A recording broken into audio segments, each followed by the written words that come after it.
Bueno, en primer lugar, hacerles llegar un saludo muy cordial a cada uno de ustedes.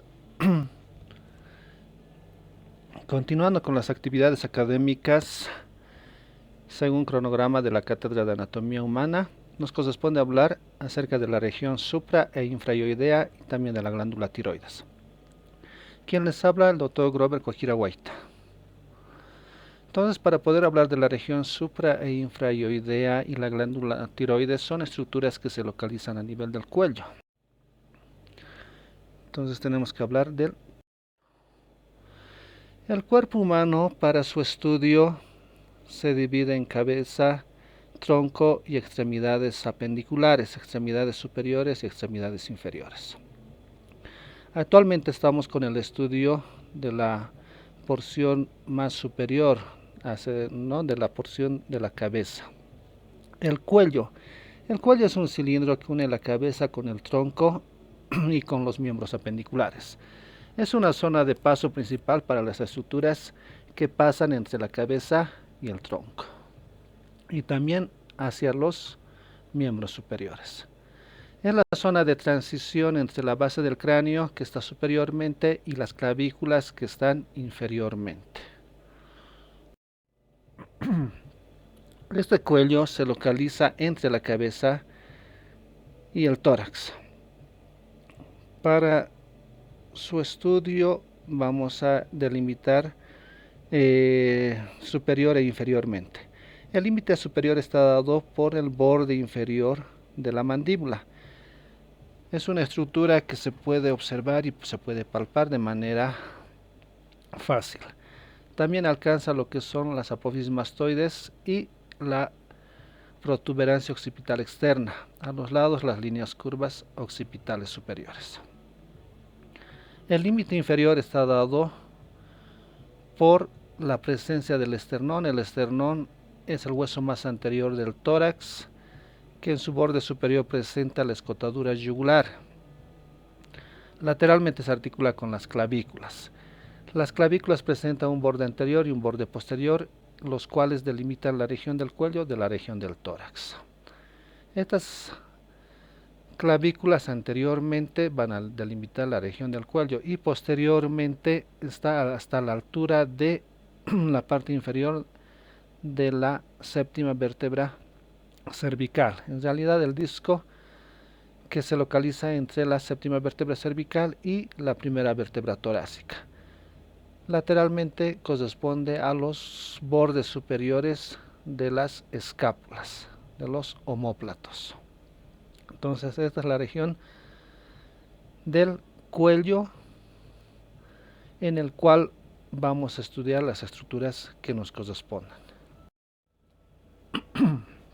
No sin antes hablar de los huesos del cuello. A nivel del cuello, está constituido en la parte anterior por el hueso ioides y en la parte posterior por la columna cervical, la columna vertebral cervical, que está constituido por 7 vértebras cervicales.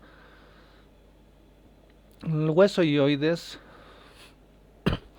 para su estudio, presenta un cuerpo con una cara anterior, una cara posterior, con sus bordes correspondientes, borde superior, borde inferior.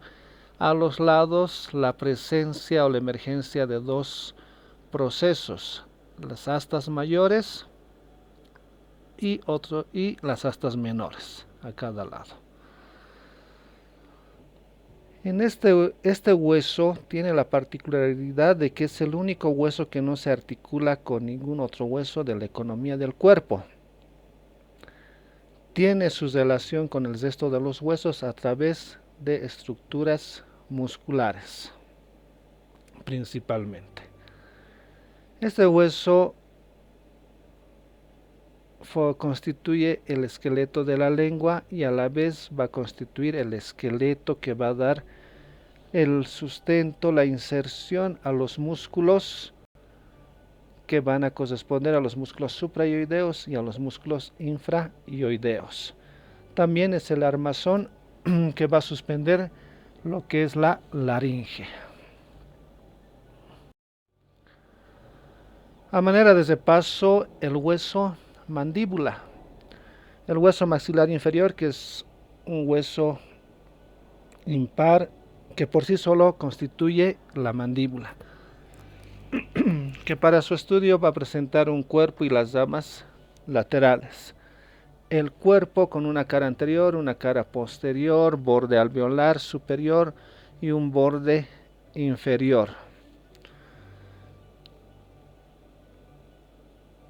Este hueso, recordemos que cerca de la línea media en la cara posterior presenta las apófisis mentalis, las espinas mentonianas superior e inferior, las apófisis geni superior y geni inferior. En número de 4 generalmente, algunas veces pueden ser solamente 2 o pueden estar fusionados en un solo proceso, en una sola saliente. Cuando se presentan las 4, va a dar origen a ciertos músculos. A los lados se ve en la cara posterior del cuerpo de la mandíbula una línea que es la línea miloioidea, superior a esto la fosa sublingual, inferior a esto la fosa submandibular.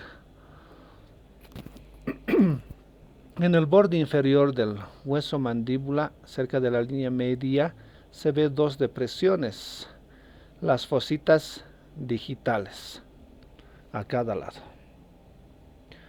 Estas estructuras sirven para la inserción de ciertos músculos. La línea miloioidea para el músculo del mismo nombre, músculo miloioideo. Las apófisis geni inferior para la inserción del músculo genioideo. Las genis superiores para la inserción del músculo geniogloso, músculo de la lengua. Las fositas digástricas para los vientres anteriores de los músculos digástricos correspondientes. También repasamos el hueso temporal. Este hueso temporal, que tiene sus porciones embriológicas alrededor del meato acústico, la porción escamosa, la porción petrosa y la porción mastoidea. La porción mastoidea en la cara exocraneal presenta una saliente que es la apófisis mastoides. Esta apófisis mastoides en su base, en su cara interna, presenta la ranura digástrica, la incisura digástrica donde se inserta el músculo digástrico. Y la apófisis estiloides, que sale como un estilete. En la base de la apófisis estiloides, en la cara posteromedial, se inserta el músculo estiloioideo. A nivel del vértice, el ligamento estiloioideo.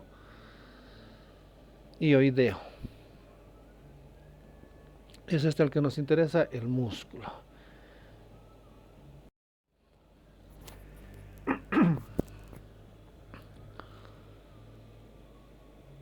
Hueso, clavícula, hueso esternón y huesos escápulas.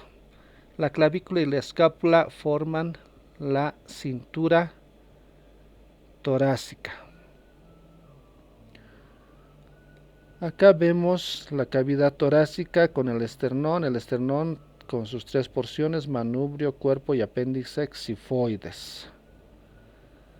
Este manubrio presenta en su borde superior la escotadura yugular, a los lados las escotaduras claviculares, las escotaduras costales, para la articulación de la clavícula correspondiente y del primer cartílago costal. Entre el esternón y la clavícula, su articulación es una articulación de tipo encaje recíproco, tipo celar o en silla de montar. La clavícula, que se extiende lateralmente para articularse con el acromión de la escápula. Este es el hueso escápula, que presenta un borde superior con la escotadura coracoidea en su borde superior. ¿Por qué estamos mencionando estos huesos? Porque son los lugares donde se van a insertar ciertos músculos infraioideos. En la escápula, en su borde superior, se inserta el músculo homoioideo. En el extremo medial de la clavícula y del esternón, el músculo esternocleidoioideo. En el manubrio del esternón, primer cartílago costal, el esternotiroideo. 3 de los 4 músculos infraioideos. Entonces, son estructuras que debemos conocerlas para poder identificar las inserciones de ciertas estructuras musculares. Y posteriormente al hueso ioides, la columna vertebral cervical con la presencia del atlas, el axis, tercera, cuarta, quinta, sexta y séptima vértebra cervical, la vértebra prominente. ¿Por qué vértebra prominente? Porque la apófisis espinosa de la séptima vértebra cervical es la más prominente entre todas. Como vemos en esta imagen, el hueso ioides no tiene ninguna articulación con el resto de los huesos, pero sí tiene relaciones ligamentosas.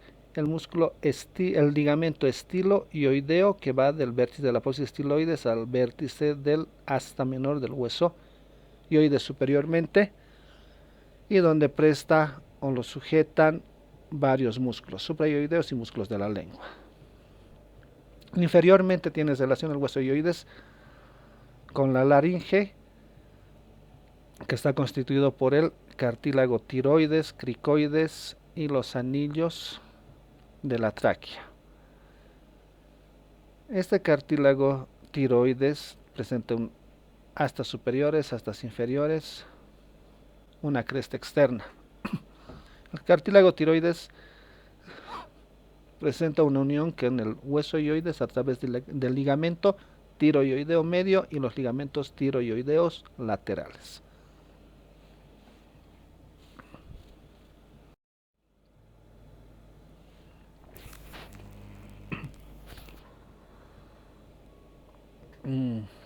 Cuello, unión entre la cabeza y el tronco. Este cuello, para su estudio, lo vamos a identificar varias regiones para su estudio descriptivo, para que sea de manera más sistemática. Una estructura fácilmente observable y palpable en el cuello es el músculo esternocleidomastoideo, con su inserción inferior a nivel del esternón, la clavícula, inserción superior a nivel de la apófisis mastoides. Tiene un borde anterior y un borde posterior. El borde anterior por delante, línea media del cuello, y el borde inferior de la mandíbula nos van a delimitar un espacio, el triángulo cervical anterior o triángulo anterior. El borde posterior del esternocleidomastoideo, en la cara superior de la clavícula, el borde externo del músculo trapecio nos delimitan otro triángulo, el triángulo posterior del cuello o triángulo cervical posterior. Entonces la región del cuello va a tener un triángulo cervical anterior o región cervical anterior, una región esternocleidomastoidea, una región supraclavicular o cervical posterior. Hoy vamos a hablar acerca del triángulo anterior, triángulo cervical anterior, con sus diferentes regiones, supraioidea e infraioidea.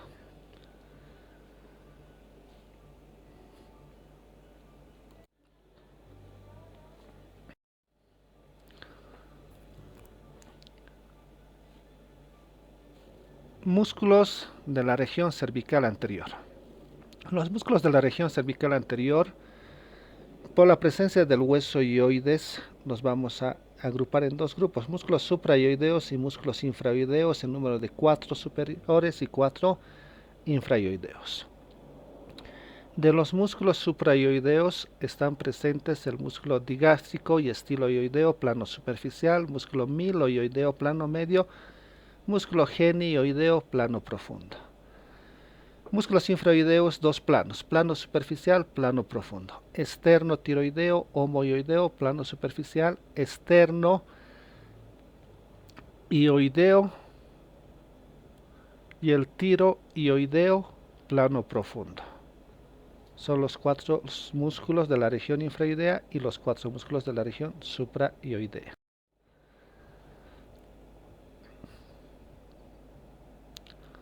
Músculos supraoideos ya los hemos mencionado.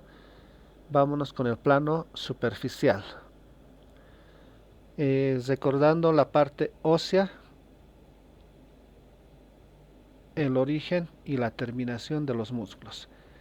El músculo digástrico es un músculo, como su nombre lo dice, tiene dos vientres, un vientre anterior y un vientre posterior. El vientre anterior se origina a nivel de la fosita digástrica, del borde inferior del hueso mandíbula, y se continúa con un tendón intermedio. Que se inserta en la cara superior del cuerpo del hueso ioides. Este tendón posteriormente se continúa con una masa muscular que termina a nivel de la llanura digástrica del hueso temporal, vientre anterior y vientre posterior.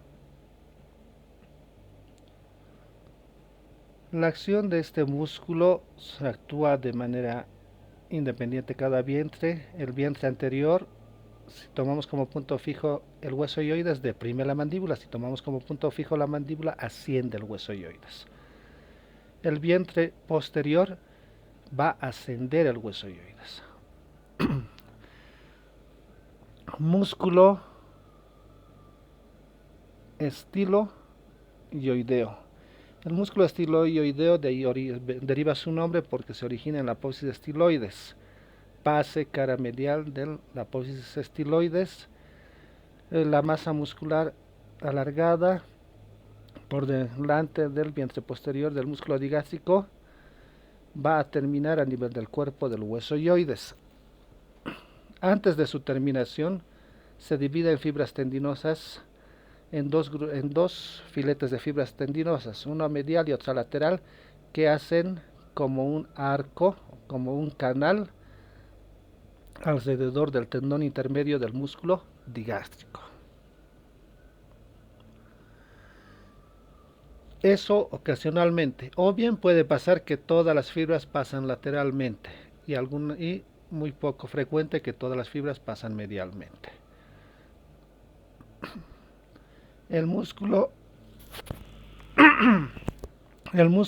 estiloioideo entonces va a ascender el hueso ioides. Músculos del plano superficial, músculo digástrico y músculo estiloioideo. Plano medio, músculo miloioideo. La cara medial del cuerpo de la mandíbula presenta la línea miloioidea que se extiende desde las apófisis muy próximas a la apófisis geni hasta el reborde alveolar de la mandíbula.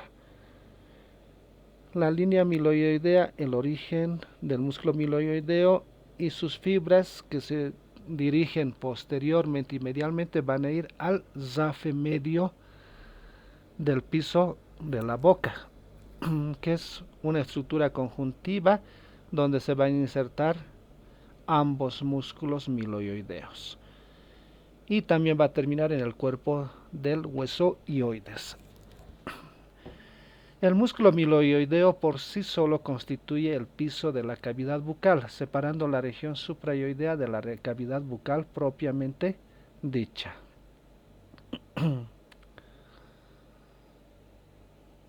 El cuarto músculo de la región supraioidea es el músculo que se origina en la apófisis geni inferior y que va al hueso ioides. Es el músculo genioideo. Un músculo largo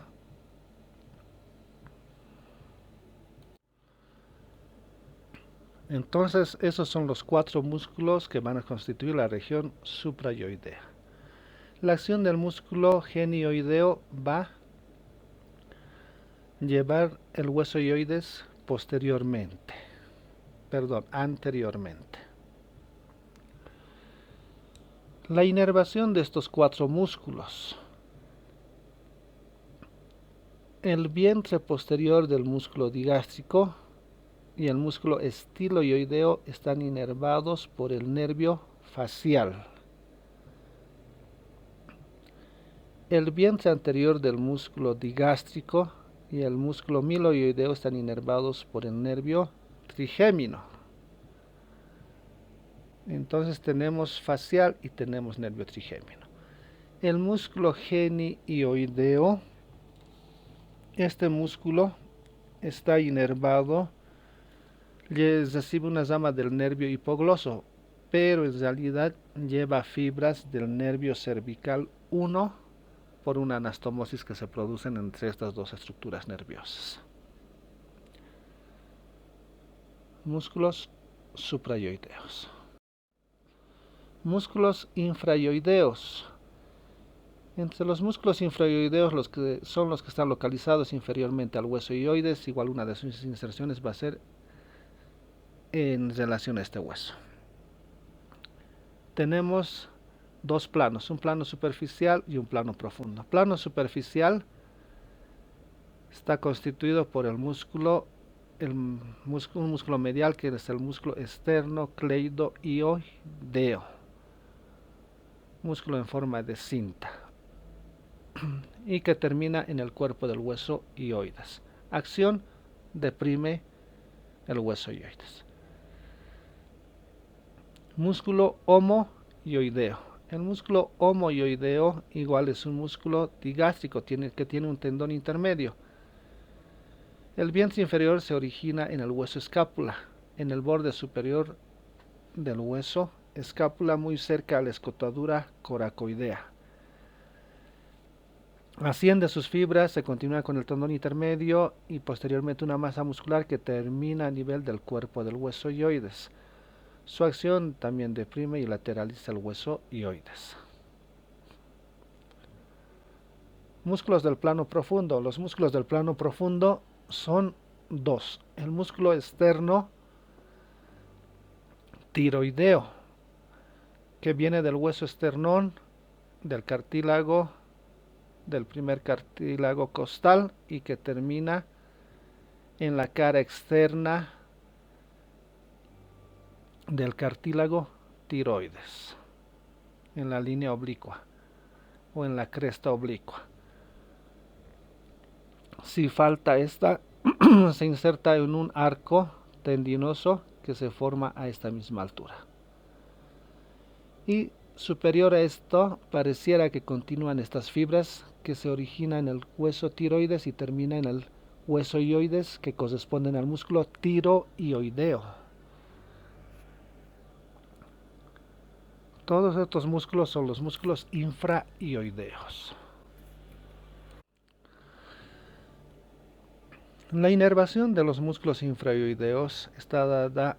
El músculo tiroioideo está inervado por el nervio hipogloso, que también va a recibir fibras del nervio cervical 1. Y el resto de los músculos, el esternoioideo, el tiroioideo y el homoioideo, van a estar inervados por el asa cervical, que lleva fibras de los nervios cervicales 1, cervical 2 y cervical 3.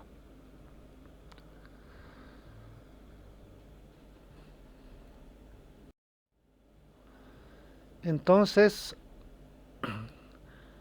visualizamos los músculos suprayoideos, todos los músculos que están superior al hueso ioides, y los músculos infrayoideos, todos los músculos que están inferior al hueso ioides. Los nombres depende de qué estructura a qué estructura vayan. Eso nos sirve como orientación mnemotécnica. La presencia de estos músculos va a delimitar ciertas regiones, que los vamos a ver.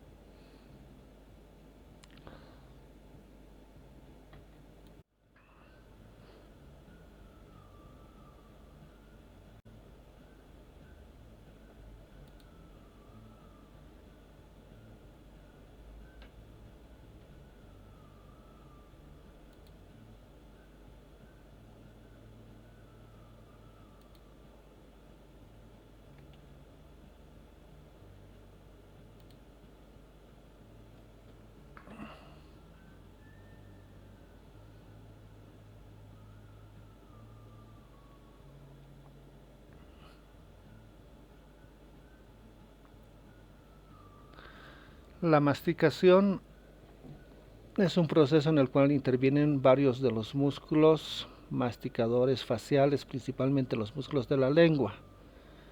Es un proceso por el cual el bolo alimenticio o el alimento pasa de la cavidad bucal hacia la faringe y hacia el esófago. Entonces, en este video estamos mostrando cómo actúan los músculos suprayoideos e infrayoideos en el ascenso y en el descenso de lo que es el hueso yoides, en el momento de la deglución, en el momento de la fonación. A esta altura vemos lo que es el hueso yoides, cómo asciende y desciende por la acción de los músculos fascias del cuello. Las fascias del cuello los dividimos en una fascia cervical y en una fascia profunda. La fascia profunda está constituida en una lámina superficial, en una lámina prevertebral, en una lámina pretraqueal y vamos a hablar de la vaina carotidia.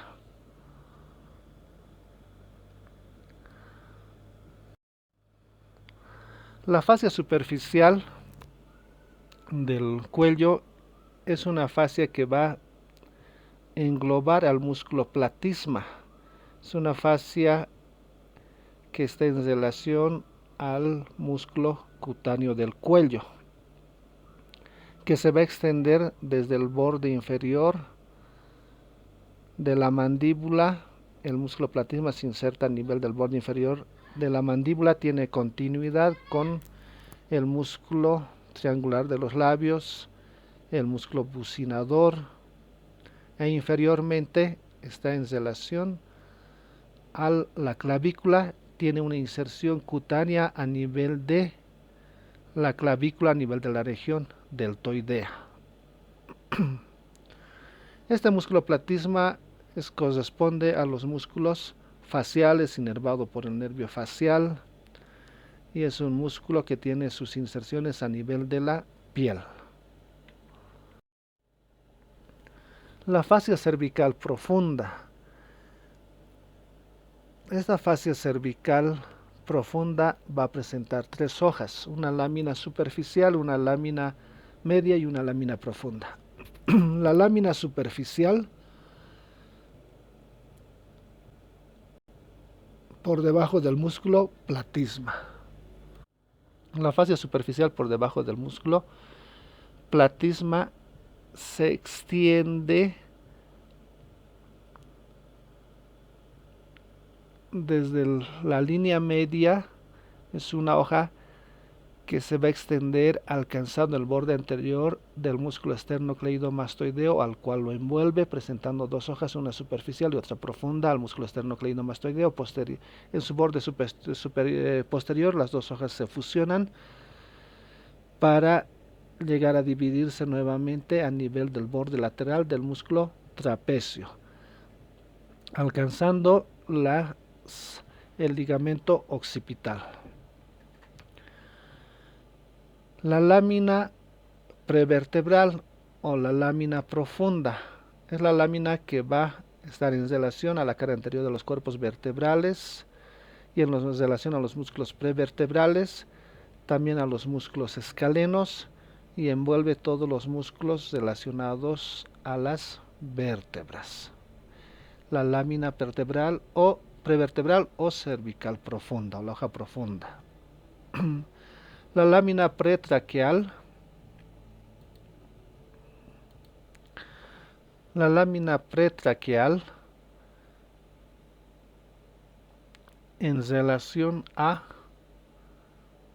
lo que son las vísceras del cuello. En primer lugar, envuelve a los músculos infrayoideos. Una vez que envuelve a los músculos infrayoideos, se fusiona en la parte anterior y posteriormente también va a englobar a lo que son la glándula tiroides, el esófago, la faringe. Lateral a estos, entre las fascias o las láminas superficial y la lámina pretraquial se unen lateralmente, pero van a llegar a constituir una vaina aponeurótica, una vaina fibrosa alrededor de los vasos principales del cuello, como son la arteria carótida primitiva, carótida interna, vena yugular interna y el nervio vago, paquete vasculonervioso principal del cuello. Aquí vemos las mismas fascias, la fascia, la lámina superficial, la hoja más superficial de la fascia cervical profunda. La lámina vertebral en relación a los cuerpos de las vértebras, la lámina pretraquial.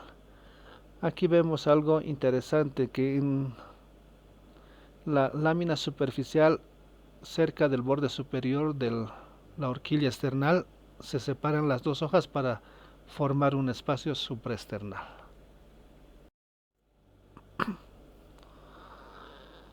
Nuevamente, musculoplasma, la estructura más superficial. Por debajo de eso, la fascia cervical profunda con su hoja superficial que envuelve al músculo esternocleidomastoideo y se extiende hasta el músculo trapecio. Profundo esto, la fascia pretraquial, que va a ir a envolver a los músculos infraioideos.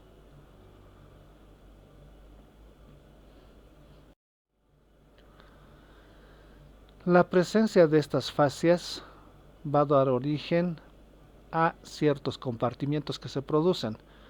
Un compartimiento visceral, donde se localizan o se alojan las estructuras como la laringe, la faringe, inferiormente a estos la tráquea, el esófago, las glándulas tiroides, las glándulas paratiroides. Una fascia vertebral en relación a los músculos paravertebrales de la columna cervical. Y lo que son los compartimientos vasculares que contienen al paquete vasculonervioso principal del cuello. Regiones cervicales.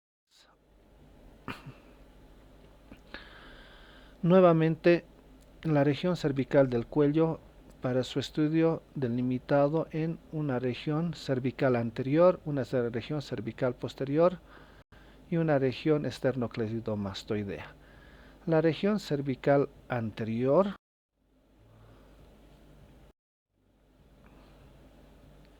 con la presencia del hueso ioides, los músculos supraioideos e infraioideos, lo vamos a dividir en otras regiones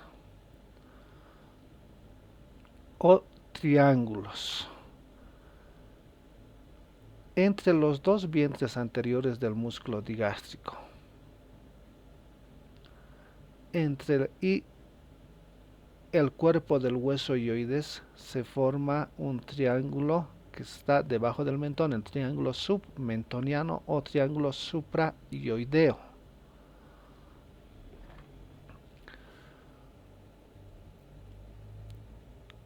Entre los dos vientres anterior y posterior del músculo digástrico inferiormente y el borde inferior de la mandíbula, llega a constituirse otro triángulo, triángulo submandibular, que va a alojar a la glándula submandibular, una de las glándulas salivales mayores. Este triángulo submentoniano como contenido va a tener la vena yugular anterior, el origen de la formación de la vena yugular anterior. Esos son dos triángulos supraioideos. Por debajo del hueso ioides, medial al vientre superior del músculo homoioideo, al borde anterior del esternocleidomastoideo y a la línea media del cuello, se forma otro triángulo que se denomina triángulo muscular, que tiene como contenido a los músculos infraioideos, al esternotiroideo y al esternoioideo.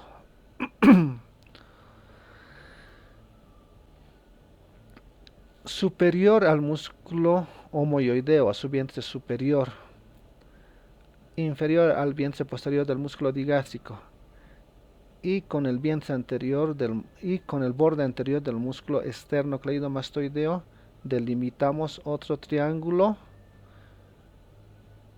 que lo vamos a denominar como triángulo carotidio, porque a este nivel se van a dividir la arteria carótida común en sus ramas terminales, carótida externa y carótida interna, y también va a estar la presencia de la vena yugular. Y a esta altura la carótida externa va a dar sus ramos colaterales anteriores. Entonces, triángulos inferiores al hueso ioides, el triángulo carotidio, el triángulo muscular, superior al hueso ioides, el triángulo submandibular o submaxilar, y anteriormente a los vientres anteriores de los músculos digástricos, el triángulo mentoniano o supraioideo. A esta altura, en el borde inferior de la mandíbula, cerca del gonio, cerca del ángulo de la mandíbula, se siente una depresión donde es posible tomar la pulsación de la vena facial, la pulsación de la arteria facial.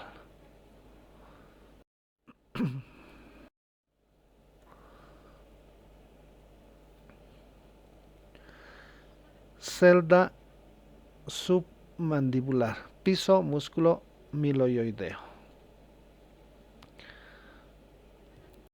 En esta imagen, nuevamente, vientre posterior del músculo digástrico, vientre anterior del músculo digástrico, músculo estiloioideo. Este es el músculo miloioideo y este es el músculo hiogloso. En esta región camina el nervio hipogloso o hipogloso mayor. El nervio hipogloso mayor es un nervio exclusivamente motor que se origina a nivel de la médula oblonga, su origen real, sale por el surco preolivar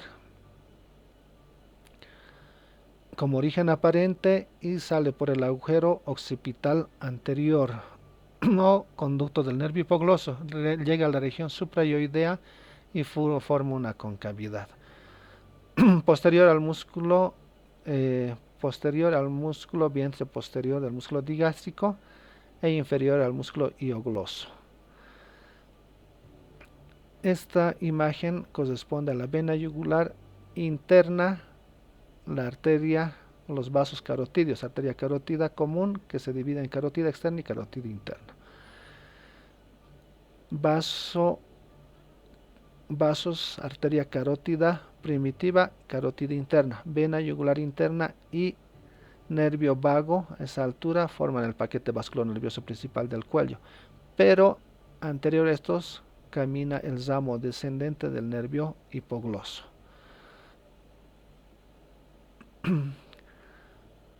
La presencia del nervio hipogloso con la vena yugular interna posteriormente, el nervio hipogloso superiormente, y la formación fusionada de la arteria, de la vena facial, de la arteria lingual, forman el tronco tirolingofacial. Estas tres van a formar un triángulo que se denomina el triángulo de Farabeuf, cuyo contenido es el ramo descendente del nervio hipogloso y la bifurcación de los vasos carotídeos. Triángulo de Béclard. El triángulo de Béclard está constituido por el vientre posterior del músculo digástrico, el asta mayor del hueso ioides y el borde posterior del músculo hiogloso. Este triángulo nos sirve para hallar la arteria y el nervio hipogloso, la arteria lingual y el nervio hipogloso. triángulo de Pirogov. El triángulo de Pirogov está constituido por el nervio hipogloso superiormente, el borde posterior del músculo miloioideo anteriormente, inferiormente por el tendón intermedio del músculo digástrico. A esta altura, en la profundidad del músculo hiogloso, se observa la arteria lingual. Entonces, en una disección o en una cirugía donde se quiera ligar, se quiera anudar esta arteria, se puede hallar a nivel de estos triángulos. Entonces, triángulo de Farabeau, triángulo de Béclar y triángulo de Pirogov. El triángulo de Pirogov y el triángulo de Béclar están superior al hueso hioides, pero todos corresponden a la región cervical anterior.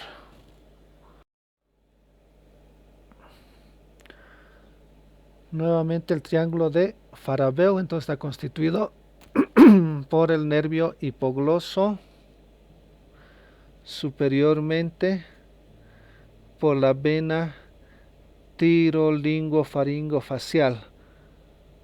Algunas veces la vena facial, la vena lingual y la vena tiroidea superior se unen para formar este tronco y algunas veces cada una puede desembocar independientemente a la vena yugular interna.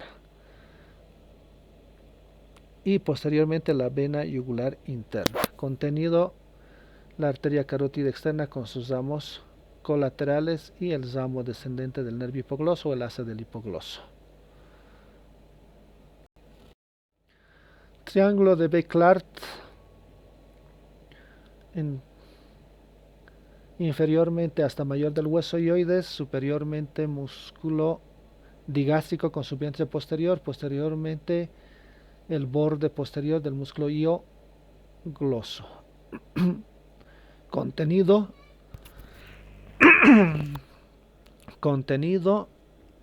el nervio hipogloso y la arteria lingual. Son las estructuras que nos interesan. Triángulo de Pirogov. El triángulo de Pirogov,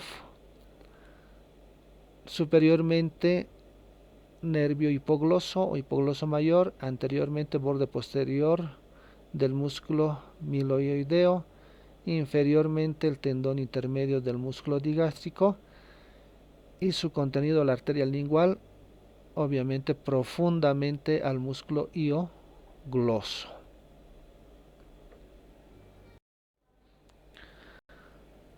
Arterias de la región. Las arterias de la región no son exclusivas de la región supra e infraioidea, sino que son vasos que se originan a diferentes altitudes. El triángulo carotidio es donde vemos el paquete vasculonervioso principal del cuello, constituido por la arteria carótida primitiva, vena yugular interna, nervio neumogástrico, décimo par craneal.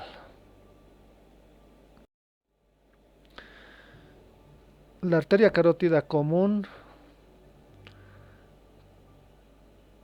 forma el paquete vasculonervioso principal del cuello, tiene diferentes orígenes al lado derecho y al lado izquierdo. En el lado derecho se origina en rama terminal del tronco brachiocefálico. El tronco brachiocefálico se origina del arco aórtico. Este tronco brachiocefálico va a dar la arteria subclavia derecha y la carótida primitiva derecha. En el lado izquierdo, la arteria carótida primitiva izquierda se origina directamente del arco aórtico. Y la arteria subclavia izquierda también se origina directamente del arco aórtico. Esta arteria carótida común no da ningún ramo a nivel del cuello y posteriormente se bifurca en sus dos ramos terminales, la carótida interna y la carótida externa, esto a la altura del borde superior del cartílago tiroides frente al borde anterior del músculo esternocleidomastoideo. En el triángulo carotidio. La arteria carótida externa luego va a irrigar a las estructuras de la cara y la carótida interna se introduce en la cavidad craneal para irrigar las estructuras encefálicas por el conducto carotidio. Algo interesante es que la arteria carótida común en el momento de su división presenta una dilatación, o esa dilatación se observa en el origen de la arteria carótida interna. Esa dilatación se denomina seno carotidio. El seno carotidio es importante porque a esa altura existen células especiales que son vasoreceptores que determinan la presión de los vasos sanguíneos, que determinan y regulan la presión arterial. Entre los dos vasos, en la bifurcación entre la arteria carótida externa y la arteria carótida interna, existe un tejido nervioso que se denomina cuerpo carotidio, donde están presentes quimioreceptores para la división de las carótidas que van a determinar la concentración de los gases en la sangre, la concentración del oxígeno. Estas estructuras, tanto el cuerpo carotidio quimioreceptor, el seno carotidio vasoreceptor, están inervados por el nervio glosofaringio, principalmente, y por el nervio vago.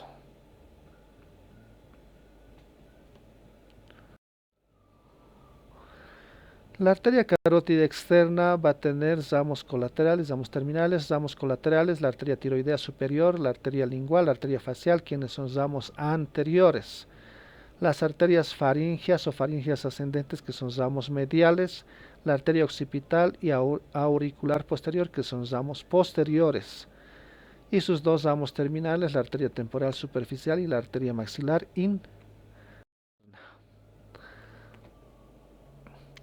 La arteria temporal superficial y la arteria maxilar interna se originan a la altura del cuello del cóndilo de la mandíbula. Y recordemos que la arteria carótida externa se origina a la altura del borde superior del cartílago tiroides, a la altura del borde anterior del músculo esternocleidomastoideo.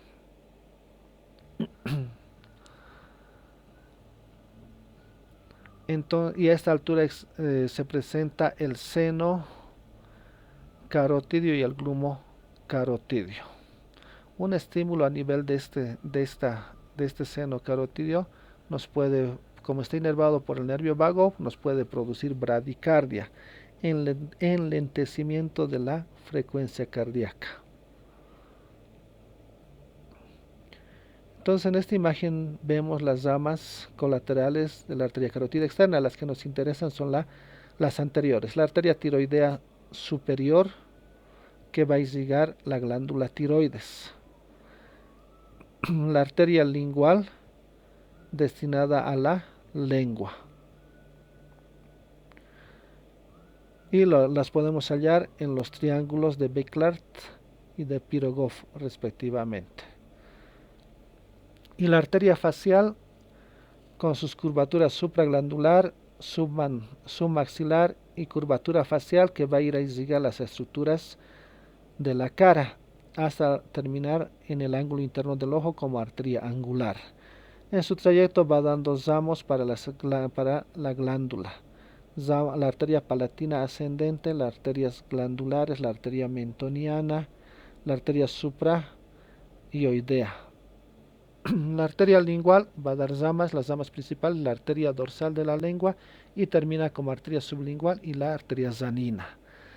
La arteria tiroidea superior va a irrigar a los lóbulos de la glándula tiroides, dando su ramo anterior, posterior e interno. El interno es el que se anastomosa con el ramo lateral, generalmente. Entonces acá, viendo las mismas arterias irrigando a la glándula tiroides, la arteria facial acercándose a las estructuras de la región de la cara.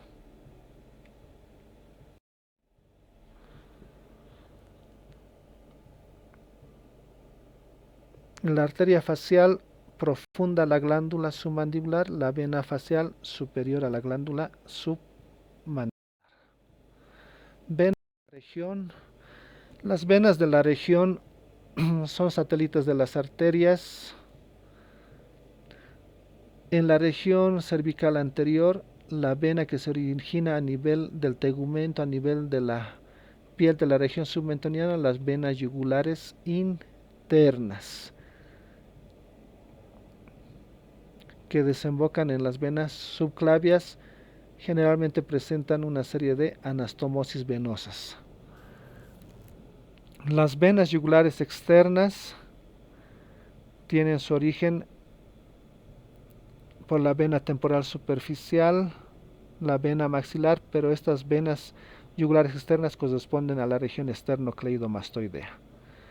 La vena yugular interna corresponde a la región profunda de la región esternocleidomastoidea.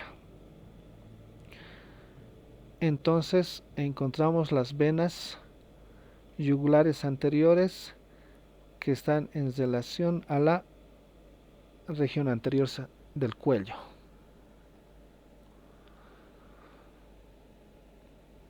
Las venas yugulares internas corresponden a la región carotidia a la región cervical anterior por el triángulo carotidio.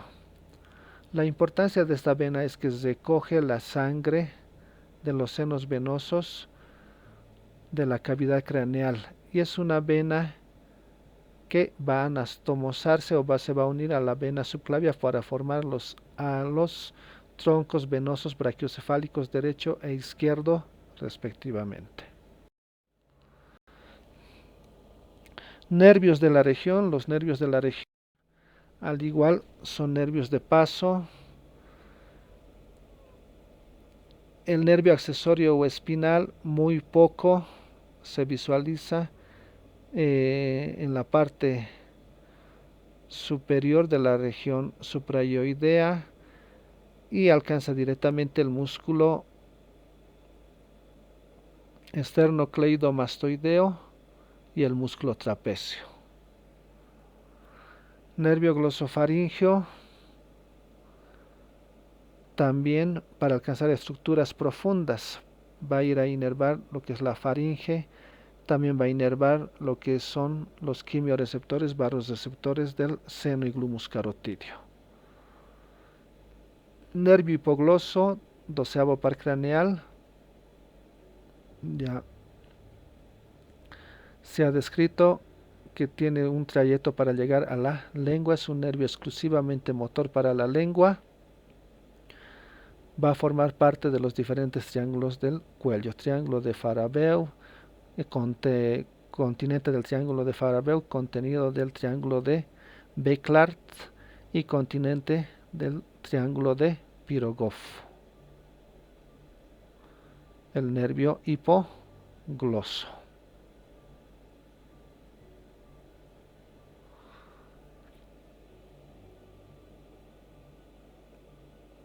Nervio vago, formando parte del paquete vasculonervioso principal del cuello.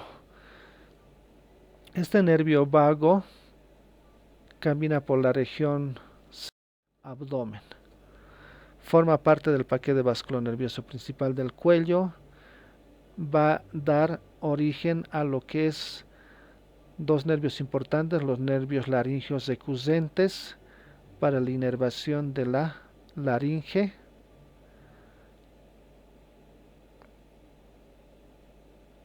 El nervio laringeo recusente inferior derecho que tiene un trayecto por debajo de la arteria subclavia.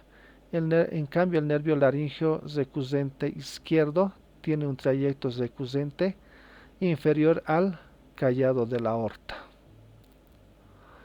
El nervio laringeo superior también inerva las estructuras de la laringe pasando por la región infrayoidea inferior al hueso ioides, atravesando el ligamento tiroideo a una altura equidistante entre su borde superior del cartílago tiroides y el hueso ioides. Nervios laringeo superior nervio laríngeo inferior, ramos del nervio vago. Del plexo cervical, el nervio que camina por la región cervical anterior es el nervio transverso del cuello.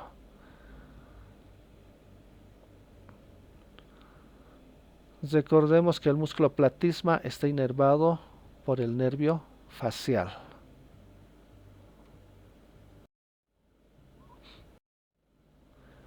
Vísceras del cuello. Las vísceras del cuello, para su estudio, las podemos agrupar en tres capas: una capa endocrina anterior, una capa respiratoria y una capa alimentaria. La capa endocrina constituido por la glándula tiroides y las glándulas paratiroides. La capa respiratoria superiormente por la laringe, que se continúa con la tráquea. La capa alimentaria por la faringe, que se continúa con el esófago. De estas, las que vamos a estudiar son las glándulas endócrinas. La glándula tiroides, que es la glándula que se localiza en la base del cuello, tiene la forma de H o de alas de mariposa, presenta dos lóbulos laterales que están unidos por el istmo. Su función, la de producir hormonas como las hormonas tiroideas, que son la tiroxina y la triiodotironina. Estas hormonas controlan el metabolismo de todas las estructuras del cuerpo. Las glándulas paratiroides producen la hormona paratiroidea o la paratormona. Las glándulas paratiroides son en número de 4 en el borde posteromedial de la glándula tiroides. Su función es la de controlar el nivel de calcio en el cuerpo y en las estructuras del cuerpo. La glándula tiroides, en forma de H o como alas de mariposa, está en relación con el segundo, tercer y cuarto arco traqueal, unidos por el istmo. Los lóbulos van a abrazar a los arcos traqueales y a lo que es la laringe. Posteriormente está en relación con los paquetes vasculonerviosos principales del cuello y están recubiertos por los músculos infraioideos, en realidad por la fascia pretraqueal o la hoja media de la fascia cervical anterior. La glándula tiroides en el istmo generalmente puede presentar el lóbulo del aloe o lóbulo piramidal, que es una prominencia o una elevación del istmo superiormente en dirección a lo que es la lengua. Embriológicamente, la glándula tiroides se origina a la altura del foramen caecum, del agujero ciego de la base de la lengua, y este va avanzando o descendiendo para tomar su localización en el nacimiento, su localización normal. Muchas veces como vestigio queda un conducto, el conducto tirogloso, donde pueden localizarse tejido glandular ectópico a esa altura o producir los quistes del conducto tirogloso. Entonces la glándula tiroides abraza la tráquea, está en relación con los paquetes vasculonerviosos principales del cuello.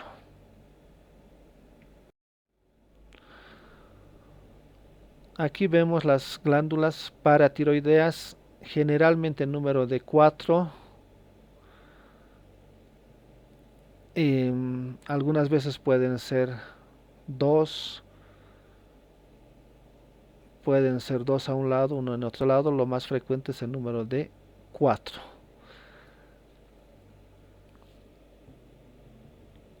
La irrigación de estas glándulas está dado por las arterias tiroideas superiores, ramas de la carótida externa, y por las arterias tiroideas inferiores, que son ramas del tronco tiro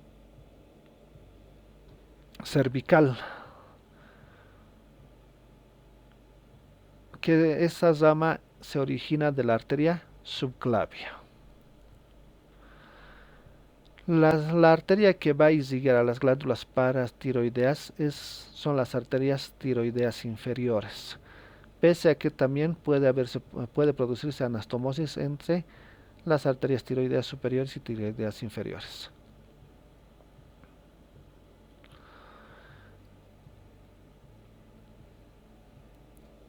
La arteria tiroidea ima. La glándula tiroides en la cara anterior puede recibir el borde inferior del istmo, una arteria, la arteria tiroidea ima o tiroidea inferior, que es un ramo directo que nace del arco de la aorta o del tronco brachiocefálico derecho. Si existe, va a irrigar el istmo de la glándula tiroides. Entonces, origen callado de la aorta o tronco brachiocefálico arterial. Tronco brachiocefálico derecho. Arteria tiroidea ima. Las venas presentan las venas tiroideas superiores, las venas tiroideas medias y las venas tiroideas inferiores.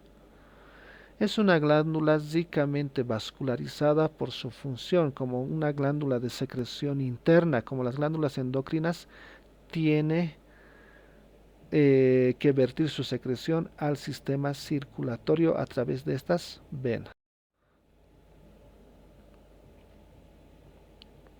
La inervación está en relación con los nervios laringeos recurrentes, pero que no dan su inervación secretomotora,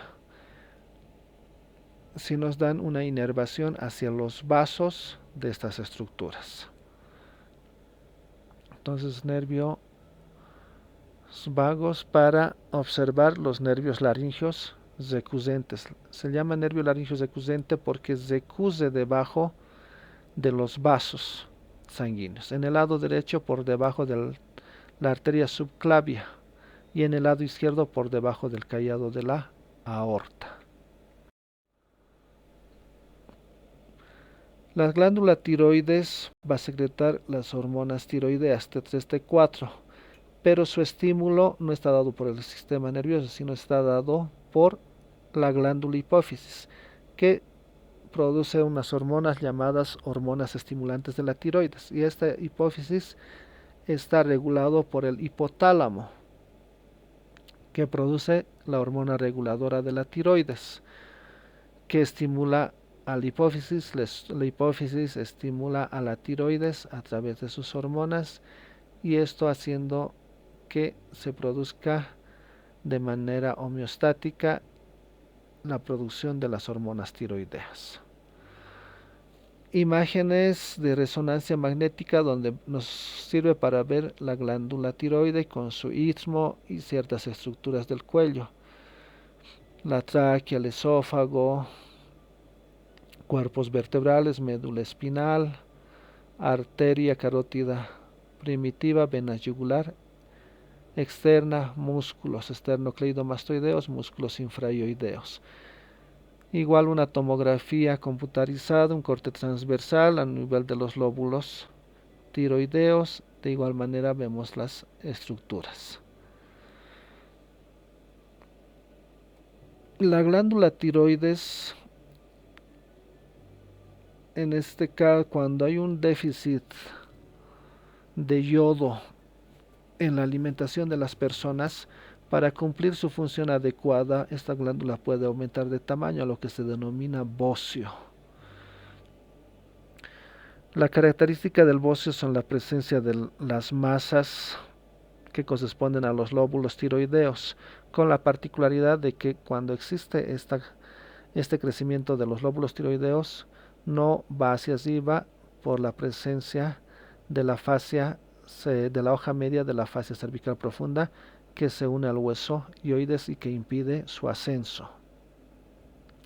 Entonces la presencia de las fascias va a delimitar el ascenso superior de esta glándula, pero puede la glándula crecer intratorácicamente y también va a ir a comprimir lo que son las vías respiratorias y las vías digestivas.